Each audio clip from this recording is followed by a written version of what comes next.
This is the Waves of Innovation podcast, and I am Deejay, your host. In this episode, I am talking to Elliott Beatty, who long-time listeners of the podcast might recognize. We are catching up with his journey of agentic AI coding assistant adoption within his organization. In this episode, we kind of talk about the challenges there, what went well, the fact that velocity is still up, but some folks are getting burnout, and we talk about what went well, which parts of the SDLC found themselves under pressure with that increase in velocity, and what advice he would give people who are adopting AI coding assistants. So sit back, listen, and enjoy. It's been a good few months since we last spoke in a recorded format. We did have a chat, kind of just catching up. So it's going to be interesting to see whether we remember what we've already told the dear listeners about and what we've just spoken about privately. But you went all in on Agentic several months ago. You've got the Agentic CTO podcast, which is awesome. Nice 15-minute bite-sized chunks of insight. How has it been going? Good. It didn't really take at work. It didn't really take the trajectory I thought it would. I was all gung-ho on developers not developing anymore by the end of 2026. I don't know if that's going to be a realistic goal anymore. Is it possible? Yes, but we're running into the human challenges, the human element of it. Really? Really hard for it to be sustainable. I think if you were like, one of these contract agencies that come in and set up AI and, sell yourself on increasing productivity, you could do that and you could get short-term wins. But, I'm looking at this from a long-term thing where I need to, maintain a dev team and a happy dev team that's healthy for the long run. And we've had to actually pull back a little bit because it took away so much job happiness from some of the engineers. Blimey, that's quite a surprising insight. I think there's probably two things that I'll be interested in digging into. Is like one, how well has the actual code writing been going? Like how well have agents actually been able to write the code that you need them to? But then the organizational stuff is super interesting. So with the kind of human challenges there, are people kind of fighting it? Are they worried about it taking away their jobs? Is it leaving them only with the dull work that they don't want to do? How's that playing out? So nobody fought it. Nobody was worried about taking their jobs, and I tried to quell those fears before we got into it. And I think as they saw it play out and saw what it's capable of, they realized that there's still space for humans in the coding world. Where I got pushback is the latter of what you said. It's leaving them with the crap work, and it's also making them do a lot of context switching, right? When you really put the throttle down and press your engineers to be running multiple, agentic coding solutions and working on multiple things, it's only sustainable for a short period of time. Sure, if you have, a week or two that you really need to crunch it, you could maybe lean on it a bit more. But we got burnout. I was sending developers home for like a full week just to recoup. And I've had some of them come back and just say, I'm not using as much as I once was. Productivity is still much higher. Right. There's a sweet spot. And I think we're dialing in on that. But this idea of like one developer sitting there coding 6 different projects at once is not like the human body can't do it. And that's what I've found at least. Yeah. It reminds me of 10 years ago when I was doing some engineering. We were working on things that had really long kind of feedback loops. So we were working on infrastructure. We were trying to automate Cassandra deployments, and the whole test suite took about 4 hours. And DataStax told us at the time, like, don't try and automate Cassandra and like all the garbage collection stuff. Just you're mad. We tried it. It's too hard. Don't do it. But we didn't listen. But the feedback loop was 4 hours for the test run, and so you kind of push some changes in the morning. That was one roll of the dice. And then you maybe got another one later in the day if you were lucky. So you'd be like, that was your main story. And then you do something on a different product. And then that had, it was all infrastructure. So it was still like, an hour and a half for the full test feedback cycle. And, so then we pick up a third thing. And then you pick up the third thing, but the first thing goes wrong. And then, you're halfway through debugging that and the second thing goes wrong. And the mental fatigue of doing that. So I can imagine that it's similar when you're checking in on all of these different agents. Yeah, it is. It's a real thing. You also lose some fidelity when you're reviewing the code and the output, right? Like eventually your eyes glaze over and you just, you aren't doing as good of a job. So we have seen it really benefit us on our front end team. They move so fast now. I've had to hire another back end engineer, and there's a good chance I'll have to hire another one after this one just to keep up. We haven't seen the same benefits from our mobile team. They're doing a lot of Flutter, and a lot of what they're doing is interacting with the actual operating systems and building stuff that does that a lot of problem solving that's beyond just HTML. So I would say in terms of productivity gains, we've seen it most on our front end team, which is React, and then our Flutter team, and then our .NET Core team. And the .NET Core team they just don't benefit from the agents can't problem solve like they can, right? They can't build these big, complex, interconnected microservices systems as well. So, at a professional level, production code is still really dependent on human engineers that are doing the problem solving. If you like doing the vibe coding thing, like I have some proof of concepts, I try and stay ahead of my teams with things I want to work on. And for me, on a personal level, I use it for like personal projects. It's great. You can just give it a command. Cloud Code's amazing. You can just tell it what to do, and it can build it, but it's pretty hard to maintain, right? Now I'm getting to the point where I have a lot of mess, and I've only been doing this for like 6 months, and it wouldn't be production level code. You do need a human doing a lot of that still. With the front end teams, front end engineers, the jobs that agents are doing well at, is that kind of adding things to UIs? Is it mostly kind of layout type work, or is it more able to deal with the front end logic? Is there something about the kind of logic in the front end that's somehow more easy for it to reason about? So it's inherently connect to API, get data, play data, right? That's what the front end often is. And that's what it is for us. And we have a centralized way of getting data from the server and caching it locally that an AI agent can replicate pretty easily. Like AI agents are very good at monkey see, monkey do. So if you can point them to some code and say, hey, do it like this, it figures that out really quickly. So it's not only just displaying it and laying it out, but it's actually going and fetching the data. It's good at that because it's pretty straightforward. One thing we have done since we last spoke, Deejay, is we have moved away from Jira, which is a hot pile of shit anyway. Sorry, I probably can't swear. No, I feel exactly the same way. We have finally made the jump to Linear, which has a lot of AI integrations. You can hook it into Figma, and so now you can give a Linear ticket to an AI agent, and it can go get the Figma designs and do a pretty good job of implementing it. So there's also just this like tooling stack that is really conducive to your front end team too. Whereas with the back end, it's still like pretty detailed requirements that are intricate, right? And that you're not building stuff you see. You're pounding through this list of details that have to like coexist together at the end. Got you. So the front end is more kind of CRUD, kind of like you say, get data, do things with it. Yep. Presumably, the LLM can see like in context everything that it needs to know. But with your back end, that's kind of more disconnected because you're running an event-driven system, aren't you? Yeah. Mm-hmm. Yeah, with many microservices, and we're in a point where we have to scale now, right? So we signed another kind of big thing is we signed some big deals since we last spoke at our company. And so now we're really worried about scale. It could be huge. And so that's also something that has to be taken into consideration. And an agent's going to do what you tell it to. It's not going to also think like, oh, hey, I got to think, how do I scale this horizontally someday? Or how do we like cache this data? Or will we crush the database? These are all things that a seasoned developer just kind of has in the back of their brain. And if you had a good prompt to go through it, or if you had an agent that only focused on scalability, I think you could make it work. But we as an organization aren't there yet. And I think you'd have a lot of back and forth. And I'm kind of at the point where I just want to let the industry figure it out and come back. I feel like we've kind of harvested the gains that we will probably get in the short term, the 80-20, like the low hanging fruit, right?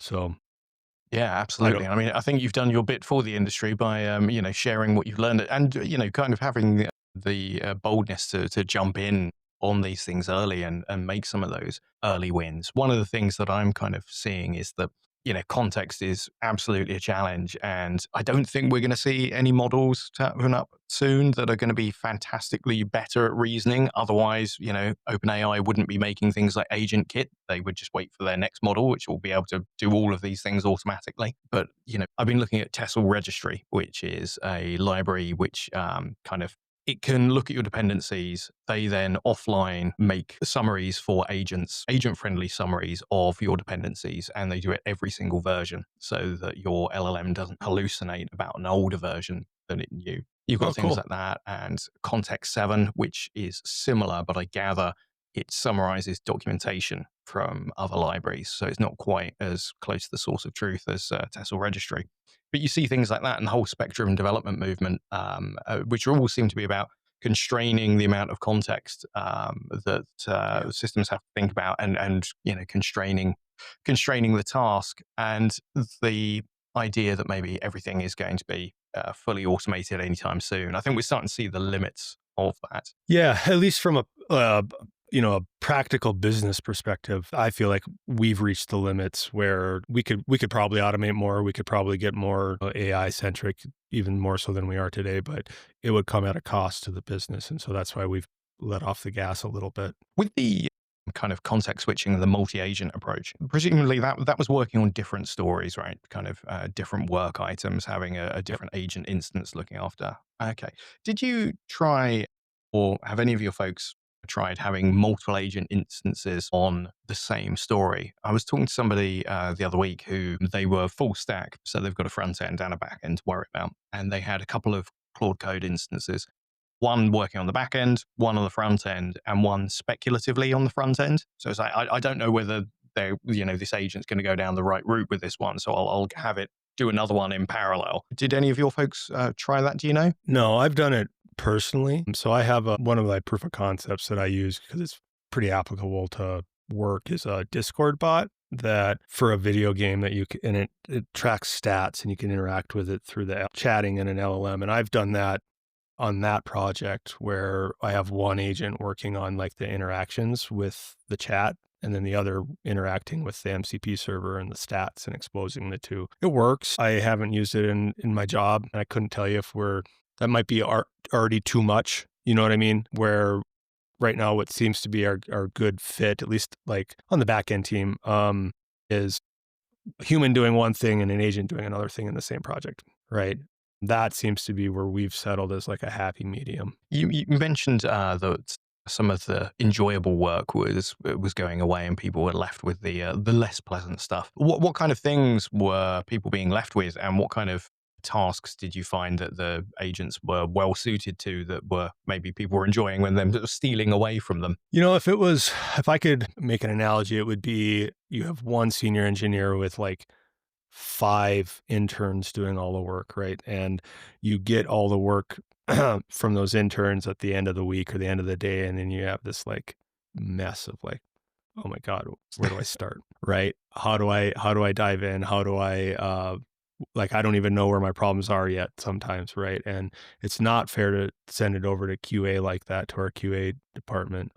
So I think that's a big stressor, is just it's maybe not so much it's not that you have this finite amount of expected tasks at the end. It's that you become out of touch with the product. And then when something does happen, right, either you need to change your deployments or you need to modify some secrets in the secret store. Anything like that becomes exponentially more difficult when you aren't intimately familiar with the code that's using it, right? And so you get this disconnect that just slows you down and is also really frustrating, I think. And so that's where I felt a lot of friction. That's where I saw my engineers spending a lot more time all of a sudden. So yeah, I would say that's where it inherently is. And especially for the back end team, where there's so many different ways you can achieve the same objective, right? And when you have one design pattern that you really want to follow, and if you aren't like super explicit with that, it can go off the rails. So you end up spending a lot of more time, like just writing your prompt to be right, like to get it right, and then refactoring your prompt. And that's not fun. Engineers still want to get their hands dirty and get in there and do that themselves. And so, yeah, it was a lot of just the back and forth, I would say, and the course correction. No, I can relate to that from my personal experience, because I have no patience whatsoever. My kind of latter years of programming were all extreme programming. So I was pairing, never did any code reviews, never did any kind of like sitting down. I haven't done that since I was at university, which is a very long time ago. Don't have the patience for it. So when Claude Code comes back at me It's like, hey, here's like a bazillion files I've just changed. I'm like, oh, can I really be bothered to read these? I know that I should. Thankfully, I'm not working on production systems, so I can get away with that. It's almost like the thing that we've been paying programmers to do for all these years is hold something really complicated in their head. And it's not necessarily the tapping on keyboards, it's the mental modeling. Yeah, for at least for the good ones, right? There's always been that section of our industry that's just there for the paycheck, and that they're so disconnected already that this isn't going to blip the radar. Those are the ones that are going to get replaced by AI. But yeah, the ones that are left standing are, you're hiring them and paying them a lot of money because they're really intelligent individuals with truly like valuable skill sets. And it's not that, like you said, it's not the slapping the keyboard. It's the thinking part of that job. And with the back-end engineers, so, kind of there was a bold aspiration to go fully agentic as much as possible. Then people started to get burnt out from kind of doing too much context switching and, realizing that it is just supervising a load of automated, hyper-caffeinated, never sleeping juniors. What kind of use cases have people sort of settled on now? Is it that there are certain types of tickets or like bugs or something that'll be like, oh, I'll set Claude off to go and do that, focus on something big and complicated? Yeah, it's still really good at solving bugs, problems, right? So if you get something kicked back, it's pretty good at finding those issues and sorting through them. It's still really good at explaining what software is doing or what the code is doing. So when that new backend engineer starts, it'll be really interesting to see how his onboarding goes, right? Because he should be able to step into the role and figure out the code a lot quicker, right? Because you can use these agents for, analysis and, actually have it spit out what is this block of code doing, right? And giving you some context. Even in our case, with a lot of microservices and many different repositories, it'll be able to scan through all of them and find the relevant code, which is oftentimes the hardest thing for a new engineer to figure out, right? Is, which repo do I go to for this issue? I'll ask a coding assistant to do that type of thing, or are they trying to do it on their mainline work as well? Like, where have they kind of settled in where to apply the tools? Both. So it's very much like the boring stuff that a senior engineer could do in its sleep. It's good at still, right? And you can have a crafted prompt that's pretty reusable, where you say, hey, go build me this API to do the XYZ, and here's the data to fetch, and it'll go do that. That's easy stuff for an agentic tooling to do because we've done it a million times. It's similar to like some of the scaffolding tooling that you used to see in like Visual Studio, where it would just spit out a template. This just takes it another step a little bit further. So they use it for that. So while maybe they're working in a library, and they can have it go build the API that's going to consume that library, right? And then they'll be the ones that'll go through the process. And this is some of that boring stuff they don't love of, packaging the library, getting it out into our NuGet server and handling the deployment stuff, and then come back, and then they can consume that library. So again, the logic is probably in that library. That's why the engineer's working there. And then all this boring stuff of just the reusable, you can have the AI agent do it. But you can imagine that with the front end stuff, like, because the data structures are probably already defined, or at least the ticket that you're working on probably specifies some fields that you need. When you're doing back end stuff, like, you're going to be figuring out what that API is. You're kind of working out the shape. And then once you've worked out the shape, getting an agent to implement, within the color in the drawing, like you're drawing the lines, but it's doing the coloring in. I can imagine that that's maybe why the back end stuff ends up being more challenging. And if it's something rote and, you've done this several times, or it's a design pattern really common, that an agent would be able to just go away and do that. Yeah, what's also really interesting is I think that we as an industry, like really the SaaS industry, is going to move away from APIs a lot, and we're going to end up using MCP servers. We're already doing that at Fruition, and there's a lot that goes into that on the business side. As we've been trying to implement our own MCP server that exposes customer data to an LLM, that opens up a whole Pandora's box of new questions and concerns that, I have to have as a leader. And that's what slowed us down there. But with the MCP model, right, you have this, what is essentially a catalog with really descriptive methods that your LLM can interact with. And that's going to take that, instead of like Swagger providing the definition and description of what an API returns, now all of a sudden you'll have this catalog of MCP methods that it can tap into and just know how to use. And so what we're working through right now is, well, how do we organize that catalog? And especially for us, where we're going to have to basically get customer permission for different levels of data, right? Because we have bank account balance data, we have transaction data, we have budget, spending data, all of that stuff. And we're going to have to get the okay from each user to expose each of those. And then we need to modify the catalog of the MCP catalog so that only the available methods are exposed to the LLM, right? And for us, we have so many with our microservices architecture that we don't want to expose more than absolutely necessary. So that's where there's going to be some like human element to this, where we have to have like this decision tree of what to expose to the LLM and how do we do that. So we're not there yet. We're still working through a lot of those challenges, but we will be there probably by the end of this year. But that's going to make the front end even easier, right? But I'm not convinced the front end's going to look the same in the future anyways, right? Okay, so are you, when you say kind of affecting the way the front end looks, are these MCP servers that are kind of built that are providing product functionality? Like when you were speaking, I kind of had in my head, maybe because it's some of the work that we're doing at the moment, we've been building agents for like CFOs, so kind of internal data sources, and the use case is the CFO wants to ask some question, instead of asking a human, they just ask an agent. Are your use cases like that, or are you kind of using MCP servers to provide data to the front end that's kind of the main user interface of your product?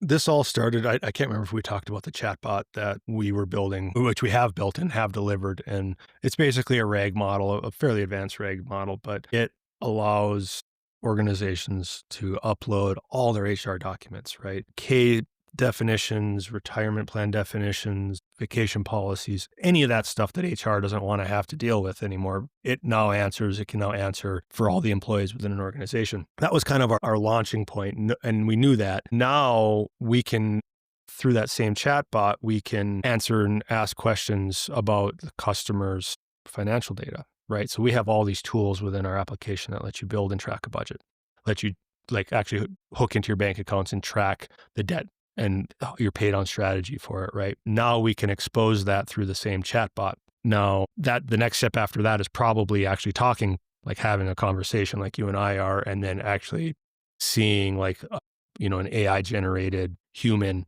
talk back, right? Because another important piece that we have is like the mentor piece, where it's kind of like the Uber of financial mentors, where you can just book a session and get some help from a human.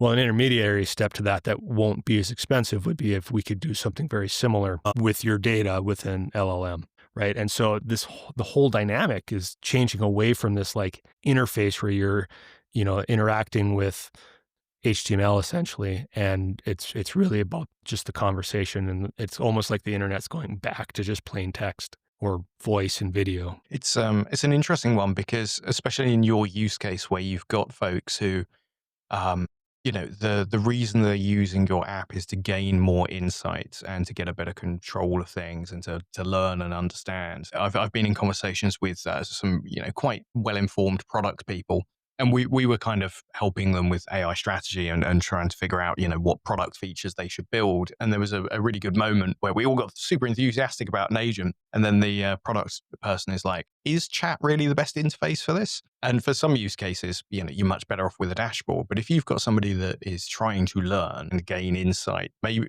that's not the best thing. And that much more conversational approach, it's a place where it really does belong, of being able to ask questions, just get the information that you've asked for, not be overwhelmed with a dashboard full of numbers and graphs and things like that. Yeah. A good example of kind of a halfway point of that we have is we have we have all your bank transactions. Like we can aggregate them all across all your accounts. And then we have a search feature where you could type in coffee, and then it will go find Starbucks, Dunkin' Donuts, all the places you may have bought coffee in the last 3 months. And that's something an LLM can do that is a lot more difficult to do in a traditional way. Or it can also, and ours does this, it'll summarize, it'll say you've spent $4,000 on coffee in the last year or whatever it is.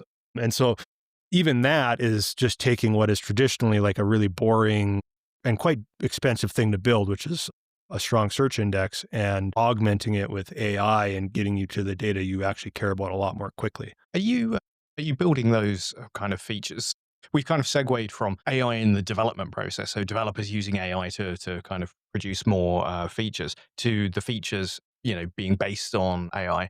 Are you using the same kind of staff and experts to develop this? Are you getting machine learning people, AI engineers? Because one of the other kind of interesting conversations that has been floating around in my circles lately is, when do you need machine learning experts? When do you need people with prior experience to AI and calling LLMs and doing things and building agents? And how much of this can just regular software engineers do? It's just like another API to them. We're doing it all with regular software engineers. And I too have thought, like, do we need to bring in a machine learning expert? And the answer is no. I mean, it would be nice to have someone that I could just go to and ask questions on how to do things and get an immediate answer, but I have no idea how I would keep them busy for 40 hours a week.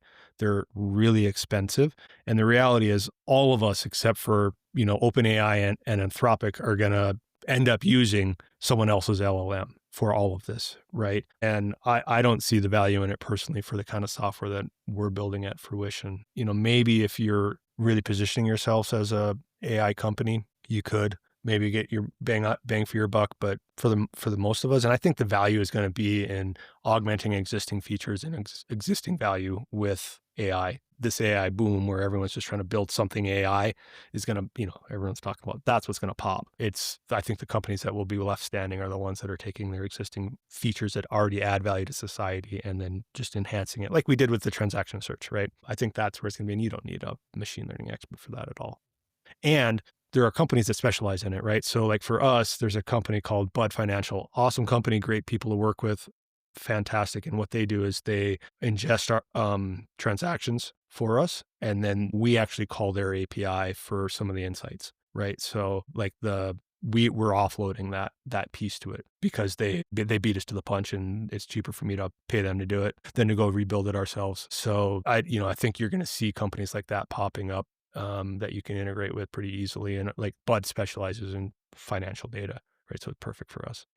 The idea of an agent for end users who are seeking that financial advice, is that something you're kind of working on at the moment, or is that further down the product roadmap? No, we're working on it right now. So, the biggest fear, especially for us, is we have to walk a very fine line here in the US. We can't give advice. We can give education. Right. Once you start giving advice, you become regulated. And we do have people that certified financial CFPs that are on staff that, we have that, but we don't want to step into that regulatory space if we don't have to. We would rather hand you off to a partner that does that better than us anyways.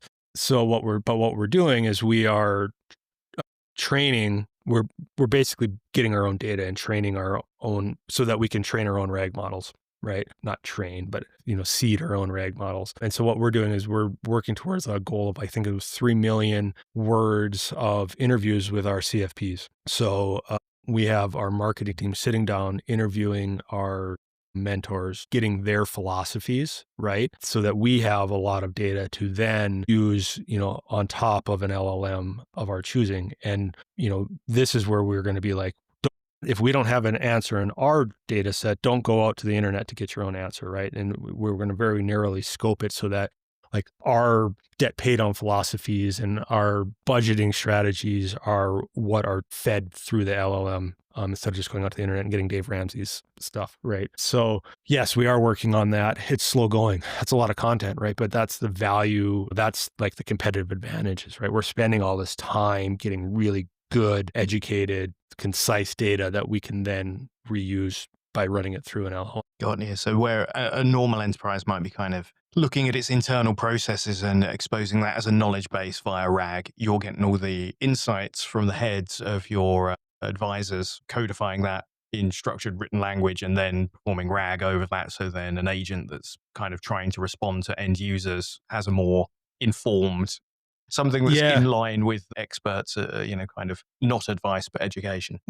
It's not only going to be RAG, but it's going to be integrated with our MCP too, right? So our MCP server. And we haven't really cracked this nut yet because we don't have all the content, but we're going to, just to sort through the data and get the data that, or the the documentation that is most valuable to that conversation, we'll have to lean on the MCPs to like, hey, we're talking about budgeting. Can you please only expose the budgeting content that we want to then regurgitate, right? Because there'll be so much that we'll have to probably sort through it, pre-sort it with MCP or allow the LLM to do it. So the prompt of the LLM is going to look like, hey, before you answer this question, figure out which of these 5 categories is the conversation around, and then here are the MCP methods for that particular category, and then you can call like maybe these 5 or 6 or whatever to actually get the content that we then want to bubble up to the user. Got you, right. So it's kind of more of a hybrid approach. And your folks, the backend team is C#. What kind of tooling are you looking at for this? Have you, I've got a few customers that use .NET, and I gather the ecosystem is maybe not quite as vibrant for building agents and things as it is in Python. Are you building that in C# and on the .NET stack, or are you kind of using agents so that your C# developers can write some Python? Right now, it's all .NET.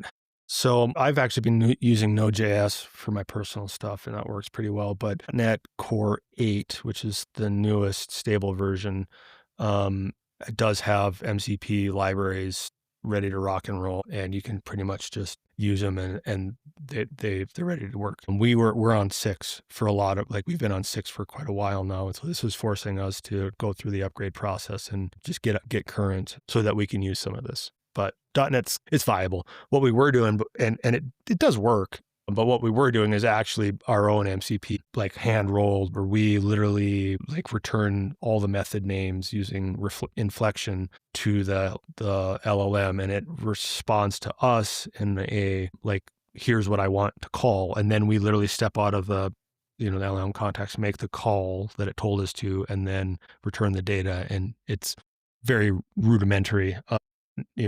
Ideally we wouldn't do that, and that's why we've upgraded to 8. But that works. Nice. It's actually worked fairly well. Cool. That is good to know.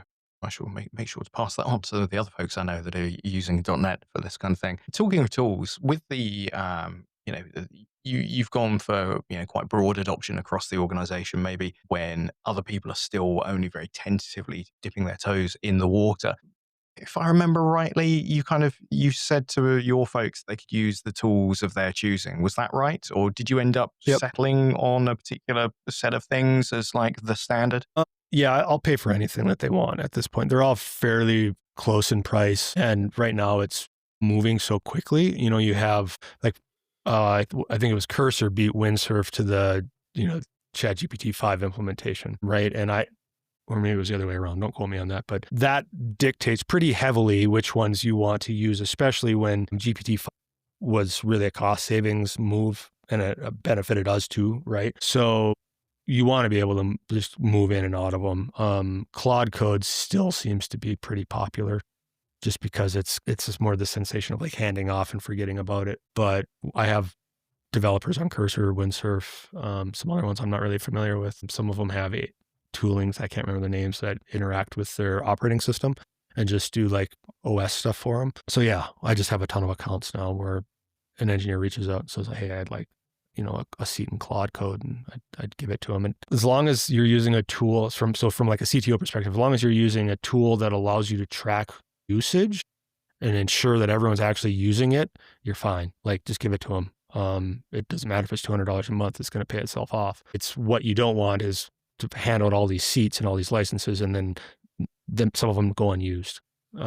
Actually, right now, we've been using a lot of credits with OpenAI, and I'm probably spending $250 a week on credits. So it's not a big deal. I have it set up so I have to go up, top it off myself. It's not a controlled expense, but it's, I've had to explain that to my leadership team. Every penny we spend on this is coming back to us in dollars, right? So I have support of my leadership team, and we spend that money freely because it's good bang for buck. Yeah, $250 a week compared to the salary of a engineer in the States is probably good value for money.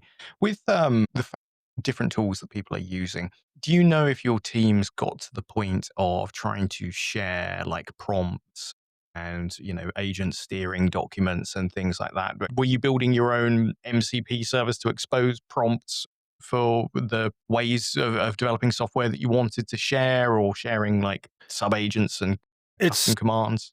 so the MCP idea is really good, and that would be a really good way to tackle that, but we aren't doing it. Mostly because we need to take another crack at AI Thursdays, and we haven't had time. I think we've had 13 major releases over the last like 7 weeks. Nice. Yeah, yeah, it's great. We're cruising. We're kind of in the, we implemented AI and then in tooling, and then we worked on a bunch of projects, and they all backed up in QA because, that's what you would expect. And now they're making their way through QA finally in one large lump. And so this has been very challenging for us because now all of a sudden we've hit QA, that slowed down. Then we hit UAT, where we have to get all of our business stakeholders to agree and approve. And that's put a ton of burden on them to come in and spend the time like looking through what we're ready to deliver and then launching it. So we're working through this backlog still, and we will be for another 3 weeks probably. Like release is ready to go, but we can't get through the human element of it quick enough. And is that primarily, you said the UAT element of kind of getting end stakeholder sign off rather than, I mean, it sounded like QA was a bit of they were overwhelmed with the amount of work coming their way, but They're what's the catching kind of up. balance there? So we did hire another QA engineer after we implemented all the tooling. And he's a really good resource, and he still wasn't enough. We still definitely back up there, but we're actually able to get the logjam, unblocked, and are moving through it. We've invested in some tooling that integrates with LLMs for them. So N8N has proven to be really valuable. They're using Case for their test cases. And then we have custom ChatGPT projects that take a little bit of input from like them and creates a great test suite and does a lot of magic. And so they share that amongst their team. So we're catching up. We're not caught up, but we're at least able to function now. For a while they were so like overwhelmed. Nothing was moving because you never just get to QA and then get through it, right? It's always this back and forth. And then when you have one team moving at light speed and another team still doing it all human element or, human speed, the back and forth just makes it an absolute mess. And I recall that, like maybe when we last spoke on the podcast, or maybe when we just caught up offline. I mean, it was online, but not recorded. I think you mentioned that kind of products were also under strain in that developers were doing things so quickly that the product folks can like keep them fed with stories. Did that situation stay like that, or did that change over time? No, it changed. So they caught up and then got in front of us quite a bit. They have tooling now too and they've figured out how to use AI. I don't know if it was us that put pressure on them or what, but they have sped up as well. And now they are ahead of us, but not light years, right? Like we're actually able to tackle stuff pretty damn quickly when they give it to us, at least the coding piece of it. We're still bogging down at the tail end of the SDLC. But yeah, they caught up, they sped up, they had to. And there's tools out there for them to be better about it. And the fidelity and the granularity of their tickets that they create for us is much, much greater. We have a lot more definition. It's very obvious that it's coming from an LLM, but it does give us a lot and a lot more than we were used to, right? Because when you need something for, like if you're an engineer and you need more detail on a particular feature than they gave you, that throws them off on what they were working on at that time, right? And they have to go back and they have to change context. It's very similar to being an engineer in that regard. This gives us a lot more detail up front where we aren't going back and asking for as much now. Do you know what kind of tools or approach they're using? I can imagine that my experience of, have you used Kiro, the Amazon spec-driven development kind of code editor? No. It's good fun. I don't know whether it's still on a wait list, but definitely worth trying out.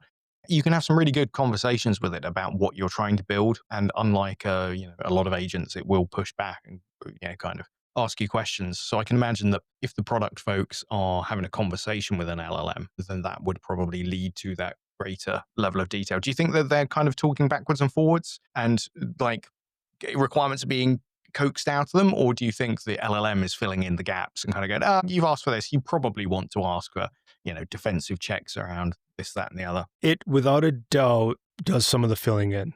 I use it myself, right? Like I end up writing a lot of tickets too for more technical stuff, and it does a pretty good job of that fill-in piece. I don't know for sure, but I would imagine there's, some back and forth, like a ChatGPT project where you can feed it context and then all future conversations it uses that context would be really good for this, right? And then there are like Slack integrations and where you can just feed it context and summarize stuff. Or we use Granola for notes. I don't know if you know what Granola is for note taking. It's an amazing note taker. I highly recommend it. It's way better than like Otter AI and some of those other ones that are really bad. You can use these tools to summarize conversations, then feed it to a ChatGPT project that has the context for the feature or whatever it is, and then have it spit out or even create the tickets for you. I think that's probably what they're doing because that's what I'm doing.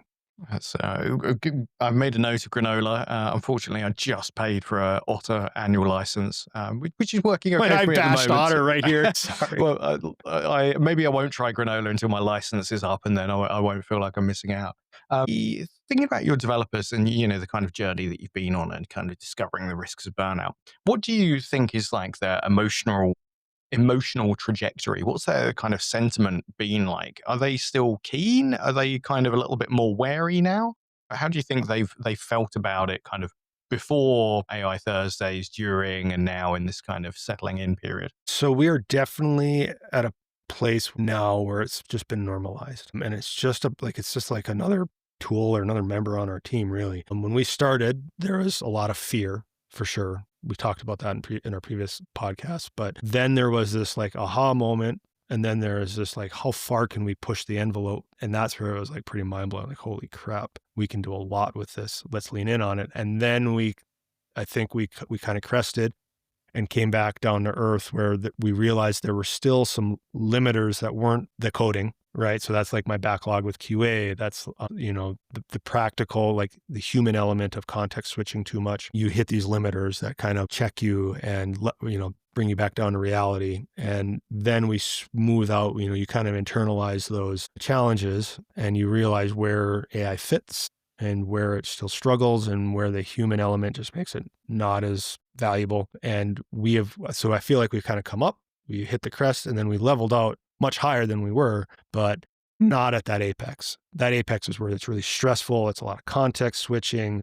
You don't want to live up there. You can exist up there for a little bit, but you don't want to live up there. And now we have settled out and it's been embraced. I don't know of any of my engineers that aren't using it. Most of them use it I don't have any like superpower users and people that are reluctant to use it. They've all accepted it. It feels very normal. Right. And I would imagine if you drop me into a shop that's not as progressive, a software shop, I would be like, it would feel very normal to me and very foreign to them. Right. But for us, it's just business as usual. Again, we haven't lost any engineers. We've had to hire more. We haven't had to deal with training junior engineers or hiring or what do we do with these junior guys? Because we've hired well and we have all senior people for the most part. Yeah. So on the kind of staffing front, throughput is up. You've not hired any more folks, and going through this change, no attrition. Like nobody was so kind of AI resistant that they were like, screw you, I'm leaving if you make me use this stuff. No. And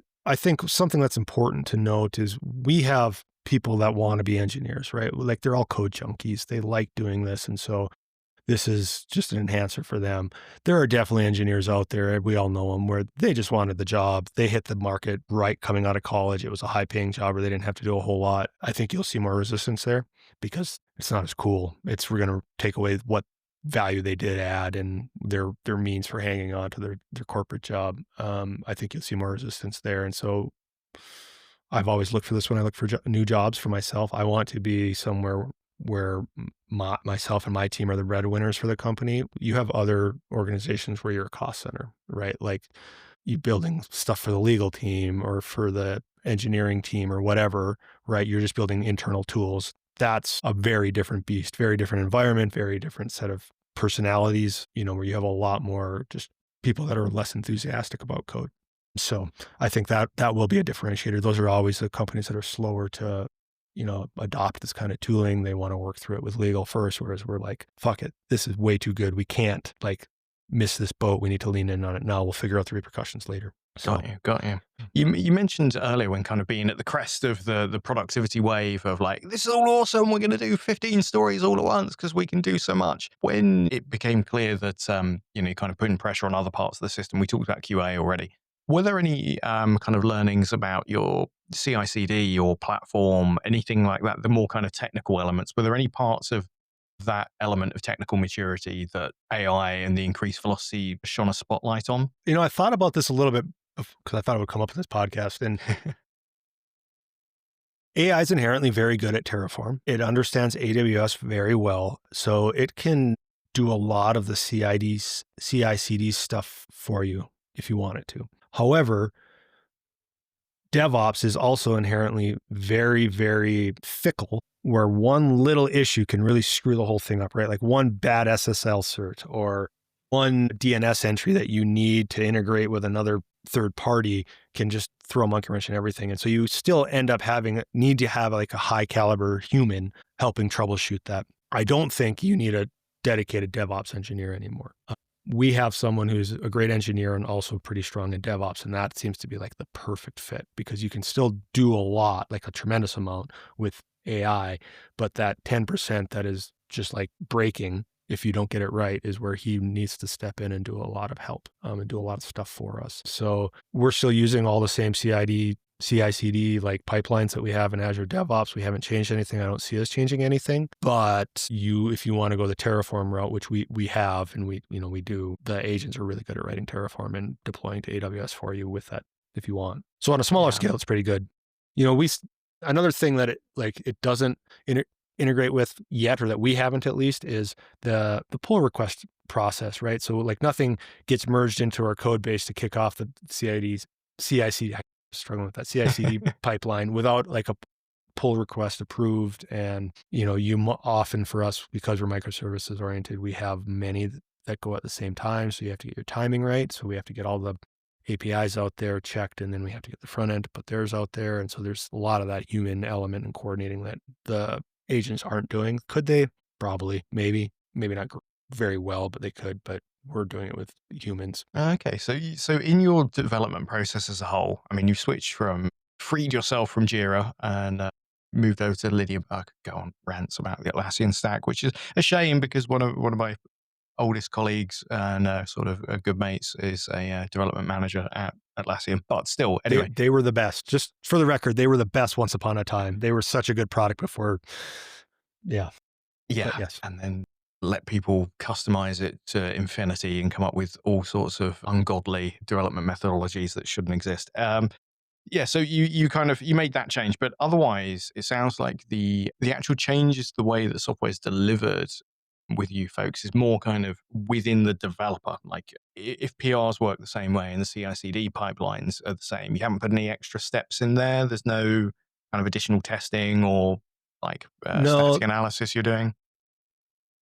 The QA team has, right? So the QA team, we have a full automated regression suite, and they're using LLM for that to help build those, and that's been enhanced. But we always had that, right? But no, it's for us. We're very quality tilted, so we are not quick to release. We will hammer features and things we want to deliver until they are like.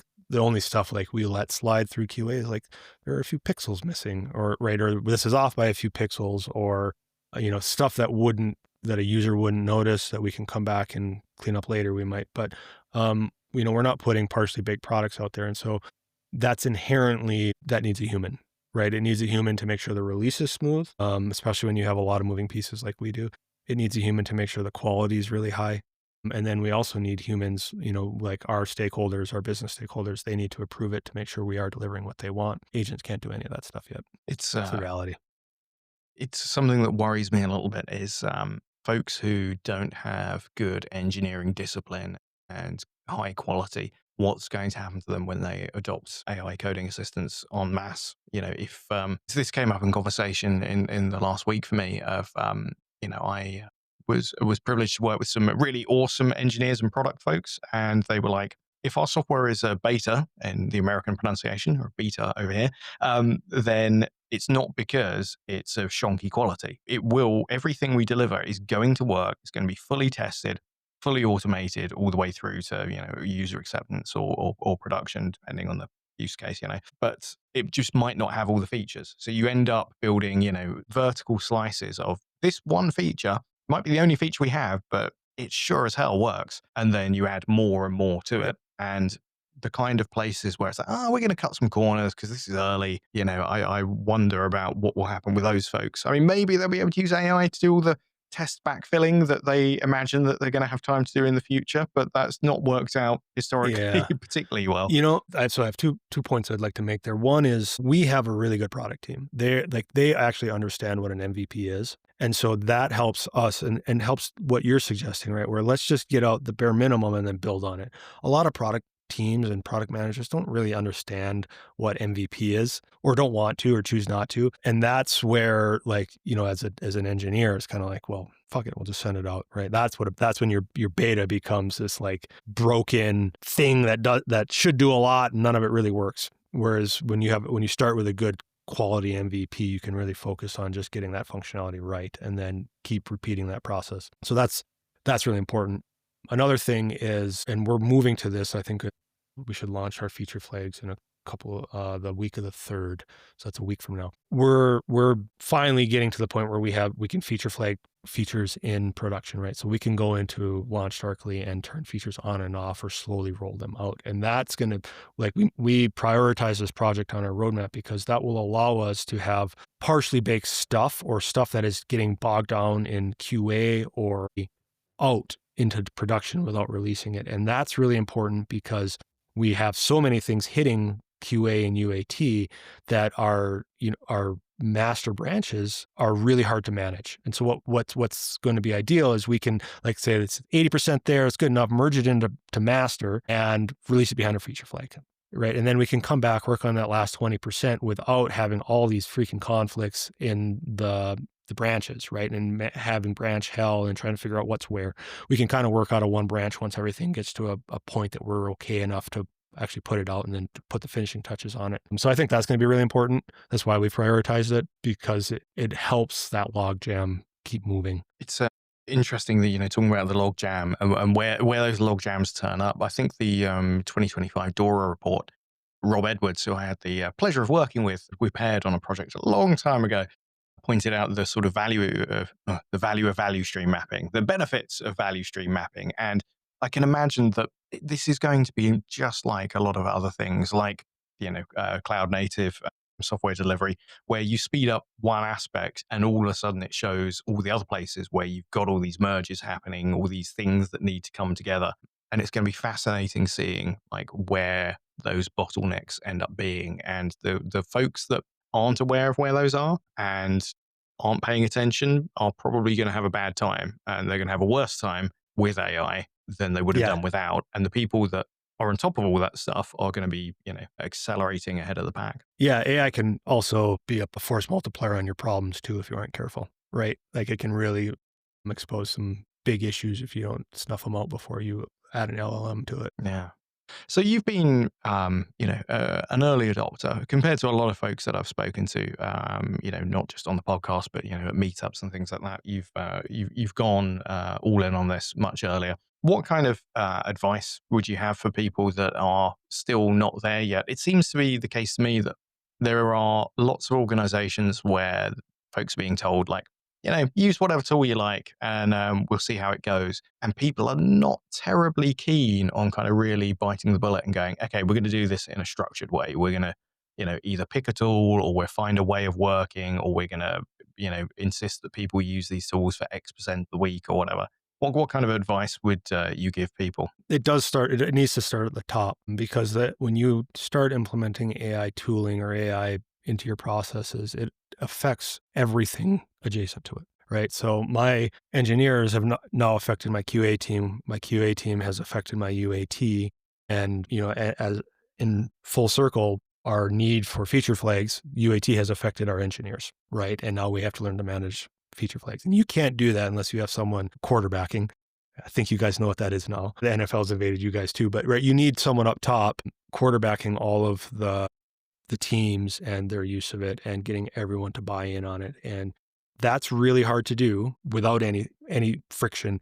Then you add in the stresses of like meeting deadlines and teams needing to deliver. And if they don't feel like they have the permission to take a step back and invest in some of this. And if they don't have someone willing to write the check for some of this tooling that they need, they won't, right? They're gonna try and do their job, protect their job, and create friction between the teams. And so you need someone up high that's, an AI champion. Right. That's me at my company. And it has created more AI champions for sure beneath me. But it's also, like I told you, our marketing team is creating all this content for us so that we can have like a really impressive, chatbot essentially. A developer can't push for that, right? A developer can't go to the VP of marketing and say like, hey, we need this. They need someone up high that can also have that conversation with them. They need someone up high that can have a conversation with the VP of product and, get the two product and engineering teams working in harmony. So you need an advocate. You need someone who's spending energy and time and, like I said, willing to write checks for it. If you just kind of like say, yeah, do whatever you want, you're going to probably get a 10-20% bump instead of like the 100% bump you could get in productivity, right? And zooming into the individuals and the teams, are there any kind of bits of advice you'd give around how to use the tools that you've seen working for your folks, or at least how to avoid the burnout? So I would say it's really important, if you're an engineer, it's really important to communicate that burnout. There's still some bravado in tech, right? And you're seeing it in Silicon Valley right now where they're normalizing 72-hour work weeks, which is asinine. Don't be that person on your team because everyone else on your team's feeling it, right? Just because, people aren't talking about it, they're still feeling it. And so if you're feeling that burnout, you should definitely let your managers know, and your managers need to communicate that upwards. Not every software shop is going to receive that like a good manager would, but I think that's important, is to communicate it. We need to normalize it, right? This is just going to be like the mental health crisis, the financial health crisis, right? Where we need to normalize having these conversations because we're going to take a step backwards if we don't. So I would definitely say have those conversations. As far as tooling goes, every organization needs someone that's chasing the new technology because they're like, some companies are doing this tooling better than others, right? Like Copilot is just not keeping up. And if you have everyone just that bought into Copilot when it was, one of the first players in the scene, you'd be missing out on a ton of productivity gains that you could otherwise get with Cursor or Windsurf right now, right? So you do need someone who's out there just like playing with the new stuff and communicating it back to your team. Yeah, I would say those are the two big ones. As far as, day-to-day, how to make yourself more productive, like ask your chatbot or ask your LLM, like, what can you do for me? Here's what I do every day. You get a lot. I do that regularly. Like even for non-technical stuff, now that I'm not as in the weeds, I ask it what it can do to, improve my day, and it can do a lot. So I would say do that. Cool. And on the subject of finding ways to free up more of your time, are we expecting a return to form on the Agentic CTO, your podcast? Are we going to be getting some more episodes anytime soon, do you think? Yes.